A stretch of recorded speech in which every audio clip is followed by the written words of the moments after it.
Doomsday cult mom ended up behind bars for life because she thought getting rid of her kids would save the world from ending. You see, Lori Vallow is the most infamous doomsday cult mom for the craziest reasons ever, because of her weird beliefs about the world ending soon. But sadly, that was the least dangerous part of her. After 2 whole years and multiple chilling charges as of this month, Lori Vallow is set to spend life in prison for a series of bone-chilling crimes that will leave you speechless. So Lori was recently sentenced to consecutive life sentences in prison for the murder of her own children, the conspiracy to murder another person, and a slew of other disturbing charges. In 2019, Lori's 2 youngest kids, 7-year-old JJ and 16-year-old Ty Lee, vanished, and Lori never reported them missing. Instead, she flew to Hawaii with her new cult husband and got married on a beach. For months, she fed people lies, saying JJ was with friends and Ty Lee was off at college. However, no one had seen them, and deep down, everyone knew something was wrong. Almost a year later, cops searched her new husband's backyard, and what they found still haunts the world. In June of 2020, police tragically found both children buried in the pet graveyard. While Ty Lee was found dismembered and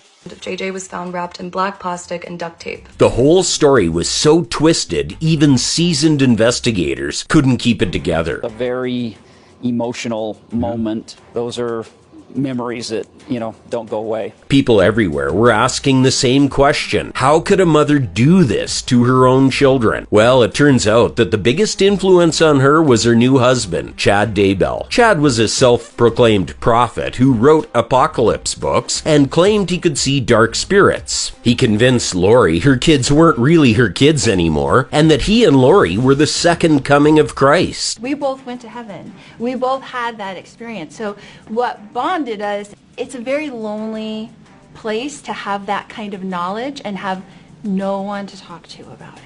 And that's why, instead of protecting them, Lori believed her kids had to be gone. However, that was only a small part of this horrific story, because things get much worse, since even Lori's ex-husband, Charles Vallow, tragically met his end during a confrontation with Lori's brother, Alex Cox, in what they claimed was self-defense. But text messages and evidence later showed they had talked about Charles being possessed and planned the attack in advance. It's all coming to a head this week.